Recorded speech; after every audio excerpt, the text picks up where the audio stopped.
Próxima parada, estação entrevista. A entrevista hoje é com o secretário de Planejamento e de Obras de Balneário Camboriú, Edson Kratz, que já está conosco. Secretário, boa tarde, obrigado pela presença aqui, hein? Vamos bater um papinho legal, hein? É isso aí, Adilson. Obrigado pela oportunidade. Boa tarde a todos, em especial você, a direção da rádio e a população que nos ouve e nos vê nesse momento. Nós temos alguns assuntos a tratar, caso outros que a gente não aborde, você queira destacar também, fique à vontade. A gente tem nossa produção que pesquisou alguma coisa para a gente falar, mas nós já tínhamos, eu e você, conversado também. Para começar, é a questão de áreas irregulares, áreas de invasões na cidade de Balneário Camboriú, que a gente sabe existem algumas ações da prefeitura contra, né, ou pelo menos para tentar estancar. Qual é a situação hoje em Balneário Camboriú? Bom, primeiro nós fazemos uma reflexão acerca do tema, né? Nós chamamos de ocupações irregulares e para nós, do governo Fabrício, por orientação do prefeito, uma casa em condições de ocupação irregular, 10 casas que possibilitam amanhã estarmos com mais de 100 e aí estamos sem o comando, o município perde todo o controle, significa que a partir da primeira nós temos que ter uma luz de alerta. Nós precisamos tomar ações rápidas, imediatas. Nós consideramos que este tema hoje é o tema mais importante de Balneário Camboriú, por tratar diretamente de questões sociais, fundamentalmente, né? Ninguém que está nestas áreas está ali porque quis, porque a vida lhe levou a esse momento. São pessoas extremamente fragilizadas. E pessoas extremamente fragilizadas estão possivelmente sob comando paralelos, que não o comando legalista do governo, né? E nestas comunidades, muitas vezes, isso é fácil perceber, existe esse comportamento estranho, né? Comportamento que não é correlato com aquilo que nós entendemos que seja o dever do cidadão, da cidadania do dia a dia, né? Então, esses 34 pontos de ocupação irregular, nós começamos a visualizá-los ainda na nossa época da campanha. Quando nós começamos a irmos em alguns lugares, e eu, como tinha participado de um outro governo há muito tempo atrás, e participei ativamente da Cuida, eu sabia exatamente aonde estavam as ocupações há 10, 12 anos atrás e aonde elas estão hoje. E aí nós nos ativemos a isso, e disse para o Fabrício, está aí o grande problema da cidade, né? Por quê? Porque ele gera insegurança, ele gera miserabilidade nas localizações, nas localidades, nas comunidades, condições subhumanas de vivência, áreas eminentemente de riscos. Eles estão em áreas, muitas vezes em áreas de preservação, estão subjugados a poderes paralelos, que não é o poder legalista, eu já falei isso agora há pouco, traz insegurança para a sociedade como um todo, e também traz insegurança na questão ambiental, né? Nós somos uma cidade de 47 km², dos quais 17 são de morrarias. E a maioria das morrarias de Balneário Camboriú hoje, nós temos dentro delas focos de ocupação irregular. Vendo isto, ainda no governo de transição, e quando assumimos, o prefeito já decretou de imediato um grupo constituído de 4 ações que corriam e correm de forma paralela. Esse grupo comandado pelo gabinete do prefeito, onde eu faço parte, o procurador Dr. José Albertão faz parte, o secretário de Segurança Castanheira faz parte, o Cuida, a Defesa Civil, a Guarda Ambiental e o FURBIS, todos os órgãos envolvidos diretamente. E as ações foram ação imediata, né? Uma política de aproximação com as comunidades para evitar de que o processo de ocupação continue. Assim mesmo, conosco, nós íamos todos os dias nas localidades, ainda assim nós nos deparamos, provavelmente com todos os dias tendo possibilidades de ocupação irregular novas, em determinadas localidades da cidade. Segundo, e esse movimento tem que ser feito de que forma? Com a presença do Estado, com a presença do governo nas localidades, conversando com as pessoas e fazendo com que as pessoas entendam que nós não estamos ali para reprimi-las, e sim para acordarmos de forma conjunta de que é necessário que isto pare, que nós tenhamos um marco regulatório. Daqui para frente não aumenta. Nós vamos dar condições de melhoria destas comunidades se elas não estão inseridas em áreas de risco e se elas não estão inseridas em áreas de preservação permanente. Como é que elas chegaram lá, secretário? Elas chegaram através de quê? De simplesmente receber a informação que tem um espaço ali para entrar, ou alguém negociou, alguém vendeu? Nesse mundo existem diversos atores, né? Talvez o ator mais complicado, o ator que tem a maior carga de responsabilidade é exatamente a sociedade. Nós, que de certa forma, preocupados que estamos com o nosso dia a dia, com a nossa vida, nós não olhamos para os lados. Nós não enxergamos de que do nosso lado pode estar surgindo uma nova cidade que não é aquela que nós estamos acostumados a ter. Nós não olhamos para o horizonte, nós não olhamos para os morros, nós não olhamos para regiões distintas do centro da cidade. Então a sociedade, de certa forma, também consentiu que isso fosse gradativamente acontecendo. Junto a isso, o Cuida, que tinha função específica, clara, de cuidar, provavelmente não cuidou. Prova, aí está. Então, esses agentes responsáveis pela manutenção da ordem, para que não houvesse esse tipo de ocupação irregular, e o Cuida tinha uma função específica nesse sentido, provavelmente não fez a sua função básica. E aí as coisas foram acontecendo. Aliado a isso, as forças de segurança, a própria justiça, o governo como um todo, e eu fundamentalmente acredito tudo isso, a sociedade. Nós, eu, você, nós permitimos que esse tipo de coisa fosse acontecendo. Por quê? Porque agimos assim, dessa forma, né? Nós permitimos, eu estou vendo o que está acontecendo, mas deixa, alguém vai resolver, e alguém não resolve. E aí, hoje, nos deparamos aí com mais de 34 focos, e nós temos aí milhares e milhares de pessoas dentro de cada um destes pontos que nós levantamos. E aí é o maior desafio. Não é tratar isso como se fosse uma resolução matemática. Nós temos pessoas, nós temos famílias, nós temos velhos, nós temos jovens, nós temos pessoas que trabalham, né, que precisam de uma solução e precisam de um amparo do governo. Bom, esse é o primeiro foco, o foco imediato. Marco regulatório. Não é possível que nós avancemos. Estamos conseguindo? Em parte, mas é muito difícil. Porque, aliado a tudo isso que eu te falei, tem os agentes profissionais envolvidos na venda das unidades. É aí que está o grande problema, né? Nós identificarmos quem são as pessoas que estão vendendo, que não tem escritura pública, que está sendo feito mediante a um contrato, que não tem fundamentação legal nenhuma. É um contrato frio e fraudulento. Não tem amparo nenhum. Então, essas pessoas são os agentes oportunistas que ganham dinheiro com o estado de fragilidade das pessoas, as pessoas sabendo, porque as pessoas que compram sabem também das condições, mas não tem outra alternativa na vida. Então acabam se subjugando a esse estado de coisas. Essa é a primeira situação. A segunda é o cadastramento, que também já foi feito em várias localidades e está sob comando específico do Cuida, para que se faça um cadastro para saber quantos somos, de onde viemos, por que aqui estamos e o que podemos fazer, né? E aonde estão, e cada um tem, além do seu nome, também tenha lá um número no seu cadastro, para oportunizar uma melhoria, para oportunizar um acolhimento nesse novo projeto que nós entendemos seja necessário, uma política. E esse é o terceiro item. O governo precisa deixar claro qual é a política pública que ele tem com relação a moradias, com relação a uma cidade que se diz, inclusive, ela precisa incluir as pessoas. Existe um grande enigma nisso tudo, que é as cidades, as pessoas que constroem as cidades, muitas das vezes não cabem dentro das próprias cidades, né? E nós temos isso de forma muito clara aqui em Balneário Camboriú. As áreas de terra em Balneário Camboriú são extremamente valorizadas, né? Então é difícil você ter oportunidades de aqui dentro da cidade fazer um plano, né, de habitação popular, assim, digamos. E eu também, como urbanista, hoje como secretário de planejamento, entendo que você construir extensas áreas para moradias populares também não é a solução ideal, né? Você acaba construindo locais que a sociedade, de certa forma, olha de lado, de certa forma, né? Você acaba criando pequenos guetos. Eu acho que existem cidades e cidades. Exatamente, né? Então, assim, existem ocupações hoje que não estão em áreas de risco, existem ocupações que não estão em APP, então façamos a urbanização no lugar que as pessoas já estão. Elas já se acostumaram ali, elas já têm uma convivência com a comunidade de entorno. Então é possível nós fazermos pontualmente melhorias de urbanicidade naquelas localidades e dar melhores condições de vida para essas pessoas, com construções dignas e decentes para uma família? Sim, então é melhor que seja assim, do que você ter, digamos, uma localidade com milhares e milhares de apartamentos e de pessoas residindo num único ponto, né?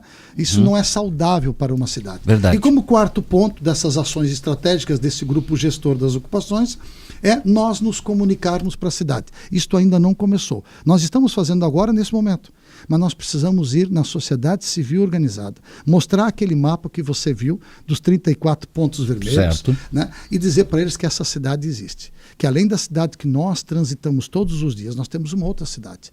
E as duas cidades precisam se conhecer para que nós tenhamos a solução entre elas. Nós não somos duas cidades distintas, nós somos uma só cidade. Precisamos incluir todos, de forma correta e de forma ordeira, né?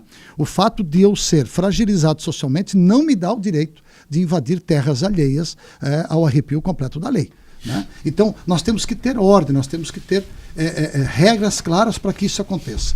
Eu recebi hoje, está aqui, recebi hoje uma família, que o senhor vai conhecer daqui a pouco, que me trouxe, né? O senhor conhece a realidade lá do Nova Esperança?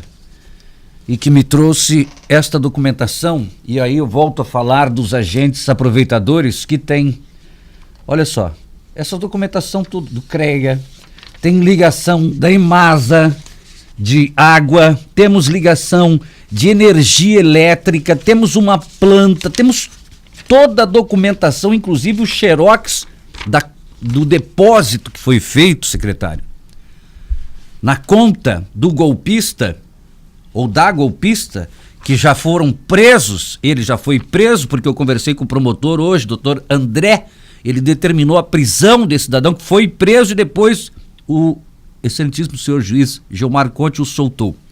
E ele voltou a aplicar golpes. E tem participação de gente lá dentro da prefeitura, tem o nome de todo mundo aqui, ó. Eu não sei como é que esses documentos conseguiram, não sei se são quentes ou não, eu não conheço, sou leigo nisso. Olha o depósito, mas depósito eu sei. 90 mil reais foram depositados na conta da pessoa, 90 mil, eu vou lhe dar os documentos, as pessoas vão lhe conhecer daqui a pouco. Aí, ok, se não acontecesse nada, eles iam ficar lá. Eles chegaram lá para construir. Pronto, pagamos 90 mil, tá aqui, papel disso, papel daquilo, ligaram água, ligaram luz, esquece. Aí, quando chegaram lá, apareceram outras pessoas. Não, aqui vocês não vão construir nada. Isso aqui não é de vocês. Como assim não é nosso? Tá aqui, ó. Nós pagamos, tem isso aqui, né? Não, isso aí não vale nada. E agora, secretário? Eu pergunto, claro, temos o caso da justiça, né? Do fórum, tem que ser acionado, mas onde está o poder público, o agente público para fiscalizar isso que está acontecendo? Essa questão, basicamente, não deve ser uma questão de ocupação irregular, das que nós estamos fazendo, porque com estes valores não é ocupação irregular. 90 mil não é ocupação irregular. As negociações que são feitas nas áreas de ocupação irregular giram em torno de 20 mil, 25 mil, 15 mil, 30 mil, por aí, que a gente sabe mais ou menos, né? Isso aí já é um golpe mais sofisticado. Isso aí já não é uma área, penso eu, não conheço a área, depois eu vou conhecer a área, né, que não seja exatamente em focos de ocupação irregular. Então, trata-se de um golpe orquestrado. Perfeito. Né? Então, eu acredito que não é também ocupação regular. Isso não tem só... Tem até um portão. Existe uma rua que não existe na prefeitura, outras existem, mas é aquela rua, já tem placa, mas não existe. Como é o nome da rua? Legalmente, é a rua Marinilza Cedo Nascimento. Exatamente. Legalmente, essa rua não existe. E existe um portão na rua para as pessoas que entram. A Rua Marinilza eu conheço. Eu já estive lá no domingo de manhã. Inclusive, a Rua Marinilza, ela tem a aprovação na Câmara de Vereadores como lei de uma rua de uma determinada extensão. Provavelmente na parte plana. A Rua Marinilza foi aberta por cima do morro, quase chegando na BR-101, e aí não tem ato de legalidade. Me parece até que foi o órgão público que abriu a rua. Eu não tenho exatamente esse conhecimento porque foi do governo passado. Foi as informações que nós recebemos. E naquela localidade é o caso clássico de alguém que tem uma extensa área de terra, uma gleba com escritura. Porém, ela quer dividir essa escritura. Como aquela região é uma área de preservação, não pode sofrer fracionamento, não pode fazer divisão das áreas. Então, o que eles fazem? Eles pegam um contrato de uma divisão da área e anexam junto a escritura da gleba como um todo. E foi assim que a EMASA caiu nessa história de fazer uma ligação numa das casas que ali está. Porque fundamentalmente não tem legalidade. Para ter legalidade, você precisa da tua fração, do teu pedaço de terra, do teu lote escriturado. Como tu não consegue escriturar porque tu não consegue aprovar o desmembramento, então trata-se de uma ilegalidade. E essa ilegalidade ela pode estar na parte plana como pode estar no morro. A região da rua Marineus é um caso clássico, eu conheço, tive lá. A última casa à esquerda lá em cima tinha uma casa de madeira que a questão de 2 meses atrás ela foi solicitado o embargo, a fiscalização acabou não indo lá todos os dias, a casa foi concluída. Então temos mais um problema para ser resolvido. A rua Marineus é na sua parte superior, não na parte de baixo. Na parte de baixo tem construções consolidadas. Na parte do terço médio do morro para cima, trata-se provavelmente de uma ilegalidade. Tanto isto é verdade que não tem ali ninguém que tenha escritura. Tem contrato somente, né? Me parece ser inclusive o caso. Parece. Como a prefeitura, aqui, ó, contrato de compra e venda, com nomes, né, dos envolvidos. Tem alguma aprovação da prefeitura aí? Não. Até agora eu não encontrei nada. Então, tem a falha da prefeitura em não fazermos a fiscalização de forma correta. Tem a pessoa de dentro da prefeitura, que eu tenho o nome, da Secretaria de Planejamento, que recebeu essa família, né? E que fez o trâmite todo lá dentro. Depois, olha, é que eles não querem se expor. Não precisa. Esses documentos podem ficar comigo? Você vai conversar com eles ali. Okay. Eles vão te mostrar tudo, né? Porque e tem o nome do agente público também, relacionado. Existe um trâmite todo que eles disseram para mim, né? Dentro da prefeitura, ou existia, né? Porque isso aqui foi realizado antes deste governo.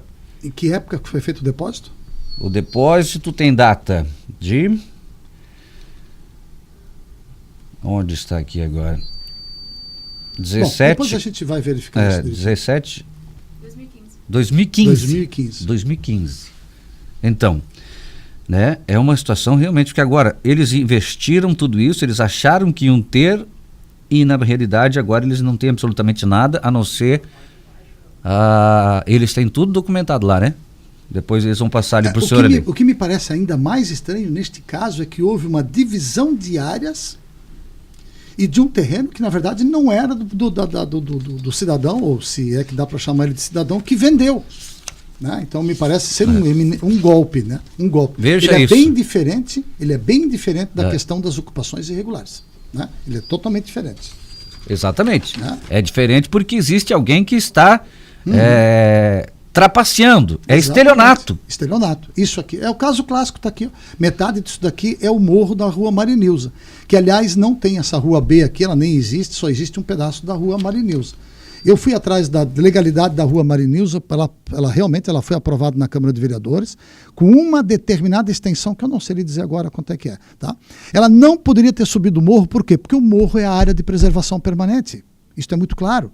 Ali tu tens marginal da BR, sabe? É uma questão toda, tem toda uma peculiaridade naquela região ali que deveria ter sido obedecida. Questões de inclinação, né? É uma rua de difícil acesso. Por quê? Abriram a rua e agora não tem condição de as pessoas subirem. No dia que lá nós estivemos, no domingo de manhã, tinha um cidadão à direita, num dos lotes, fazendo roçada. E outro à esquerda, aumentando a sua casa. Então, e tem mais essas ainda, pessoas, na verdade, né? são vítimas desses golpistas. Né? Mas muitas pessoas, não é o caso deles aqui, eu tenho certeza, né?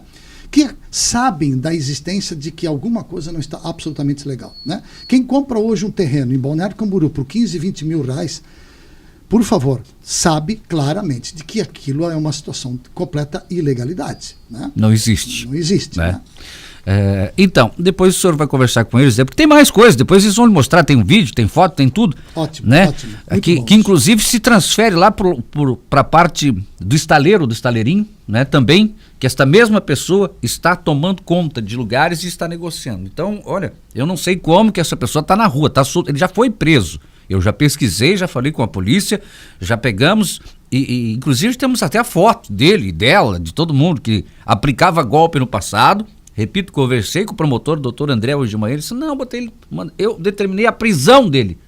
Foi preso. Depois ficou um tempo, né, e acabou saindo por determinação né? Isso, uma visão da justiça, o juiz Gilmar Conte. Mas bem, o que a prefeitura pode fazer nesse caso? Pode fazer alguma coisa em termos de fiscalização? É uma casa de justiça? Em termos de fiscalização, sim. Fiscalização, de local. Fundamentalmente é um ato que tem que ser judicializado, tem que ser na justiça, né? O município não deve ter aprovado, provavelmente não. O que me estranha aí é o envolvimento de um agente público. Aí sim, aí passa a ser no âmbito interno da administração e aí abre-se um processo administrativo interno. Conversando com o secretário de Planejamento e Obras, Edson Kratz, em relação a, então, termos de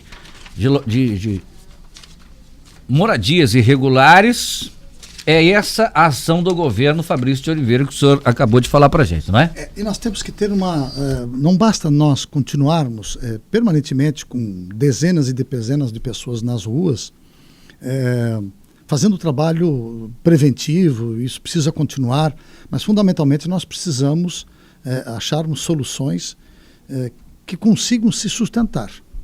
Então, aí nós entramos no segundo e talvez no ponto mais importante. A qualidade de vida de Balneário Camboriú, da nossa região central, está diretamente ligada com as morrarias dos bairros Ariribá, Nações e Estados. Juntos, eles perfazem 7 quilômetros quadrados. Não é possível que alguém não entenda de que a qualidade de vida nossa aqui, onde nós estamos aqui, depende dessa grande e extensa área. Que é possível que um dia, de acordo com a frouxidão do governo de não conseguir fiscalizar todos os dias as áreas de todo o município, essas áreas todas venham a ser ocupadas de forma desordenada? Claro que é possível. Não precisamos ir longe. Florianópolis é um exemplo claro.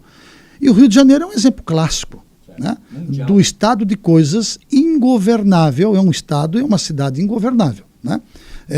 Nós não podemos ter isso aqui, né? Eu não estou dizendo que isso necessariamente traga para este estado de coisas, mas ali junto com as pessoas melhores, as melhores pessoas que ali estão, junto estarão também aquelas que não têm as melhores intenções. E elas acabam se sobrepondo às outras. Elas acabam transformando estas regiões em regiões de estados paralelos. E o governo não tem como intervir mais nessa situação. Então nós temos que... É hora agora. Ainda é possível? Ainda é possível.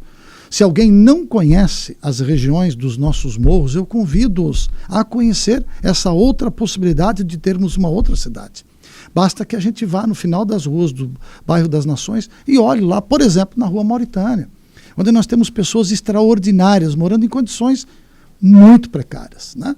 Temos construções entrando mata dentro, já passando da cota 50, 60, isto é, já está acima da cota permitida. Isso é visível, basta que as pessoas vão... E nós não estamos a 100, 200 quilômetros, nós estamos a 20 quilômetros, nós estamos a 1 quilômetro de distância. É aqui, do nosso lado. Essa questão da cota 50, estes locais que o senhor está citando de bairro das Nações aqui, por exemplo, né? Aquela parte do morro tem um proprietário. Exatamente. Que também pode ter cometido a mesma coisa, irregularmente, vendido ou cedido, entre aspas, para depois chegar Aí é uma questão assim que a gente analisa isso sob diversos focos, né? Isso podem ser propriedades muito antigas, de pessoas que compraram há muitos anos. A legislação ambiental mudou fortemente nos últimos anos, né? Pessoas que talvez tivessem comprado essas áreas pensando em ali fazer investimentos, hoje não são possíveis. Veja, acima da cota 50, dependendo ou não da inclinação, não pode fazer absolutamente nada. Aí eu te pergunto, tu é dono de uma área enorme onde não pode fazer nada, o que eu faço? Nada. E nada. O que vale? Preserva. Aparentemente nada. Preserva, mas aí o cara vai dizer assim, mas eu vou preservar por quê, de repente? Porque é aí que nós precisamos. É aí que o governo precisa ser o motivador de uma nova dinâmica para o município, para nós criarmos, então, os parques urbanos municipais. Porque aí volta aquela questão que o senhor falou também, que eu acho que o cuida não cuidou, o que tinha que cuidar. Exatamente. Né? Exatamente. Ou foi conivente. E a sociedade ou não foi olhou. Conivente também. E a sociedade não olhou. Exatamente. A sociedade não se apercebe que está acontecendo. E a sociedade somos nós. Né? Nós somos as pessoas que construímos as cidades. E muitas vezes pelos afazeres do dia, e muitas vezes por egoísmo. Né? Nós somos fundamentalmente cidadãos muitas vezes egoístas. Nós não nos preocupamos com o que acontece do nosso lado. Nós muitas vezes mal e mal conhecemos quem mora do nosso lado. Né? Então o contexto da cidade passa a não ser problema meu. Para isso eu acho que alguém tem que resolver. e alguém que não resolve e acontece tudo isso, né? Então, esse estado de coisas. Agora, veja, esse tema, parques urbanos, é um tema extremamente necessário, precisa ser falado todos os dias. Uma das saídas que nós temos é, além de uma política clara de acolhimento dessas pessoas, porque ainda vão continuar vindo milhares de pessoas para cá e elas precisam ter oportunidade, nós vamos crescer muito ainda, mas de forma ordenada. As áreas verdes de Balneário Camboriú, das suas morrarias, precisam ser preservadas. E aí nós temos diversas formas. Criação de pequenas reservas público-privadas, parcerias público-privadas, concessões de áreas, compra de áreas direta, troca da construção civil no estudo de impacto de vizinhança, talvez com as medidas compensatórias, que é um tema bem mais complicado, mas nós estamos estudando todas as possíveis alternativas. Para quê? Para que a gente consiga viabilizar e resgatar e resguardar esses 17 quilômetros quadrados da cidade, das áreas verdes em morrarias, sob pena de nós perdermos a cidade.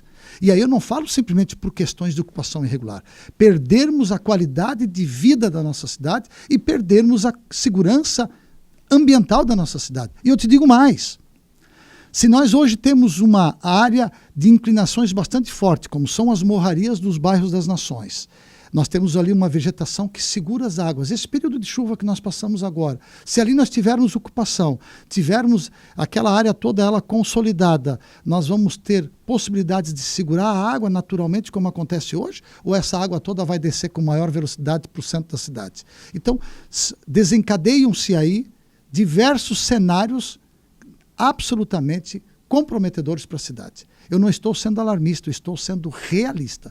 Eu conheço todos esses pontos de ocupação irregular. E conheço a cidade como um todo. Nós sabemos exatamente do que nós estamos falando. É preciso que a gente traga esse choque de pensamento para a cidade, para que a cidade se organize, para que a cidade compre essa ideia, para que a cidade construa essa ideia de nós preservarmos fundamentalmente as nossas áreas verdes de morraria. E aí eu diria mais, se você me permitir. É o grande Parque das Nações, de 7 km², o grande Parque do Morro do Boi. E aí, para aqueles que ainda acham que tudo isso não é tão alarmista quanto eu estou dizendo, convido-os a conhecer a localidade do Quilombola, onde, além de uma comunidade legalizada de tradições milenares, nós temos hoje ocupações irregulares das mais diversas lá em cima no morro, né?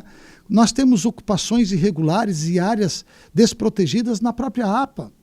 Uhum. E muito mais. E aquela área do Quilombola eu já fui até onde eu consegui ir de carro. Exato. Né? E ali nós temos invasão de tudo quanto é ordem, né? De diferentes classes sociais. Exatamente. Né? E na APA? A APA só é a APA do divisor de águas para o lado do mar. Do divisor de águas para o lado de cá, nós temos a Costa das Orquídeas, que é uma região de preservação permanente, porém não é uma APA. Né? Então, é ali que aconteceu e está acontecendo a ocupação da Fortaleza, já passando da cota 50 também. Perfeito. Então, tudo isso que eu estou falando, eu convoco a comunidade para que nós façamos junto essa rede de proteção, né?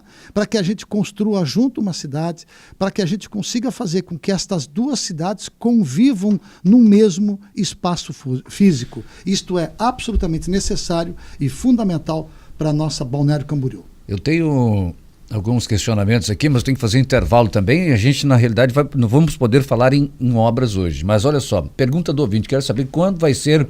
Não, isso aqui é outra coisa, né?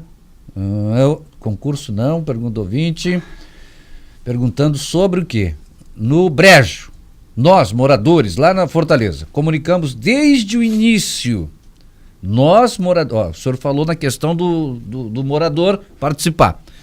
Dilson, aqui no Brejo, nós, moradores, comunicamos desde o início, mas a invasão continua por trás do Morro da Cotia.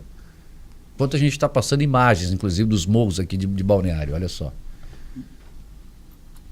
O Morro da Cotia, ele foi talvez o primeiro ponto, não de ocupação irregular, porque o Morro da Cotia surgiu de um acidente que aconteceu aqui no Bairro das Nações e as pessoas foram, de certa forma, transferidas lá para o Morro da Cotia na época, né?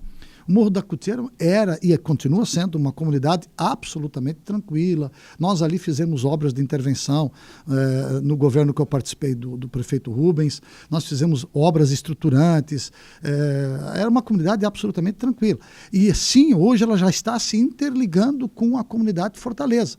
Né? E já estamos, então, em áreas de preservação. Ali tem um córrego, né? Tem áreas de preservação, tem cotas e tudo mais.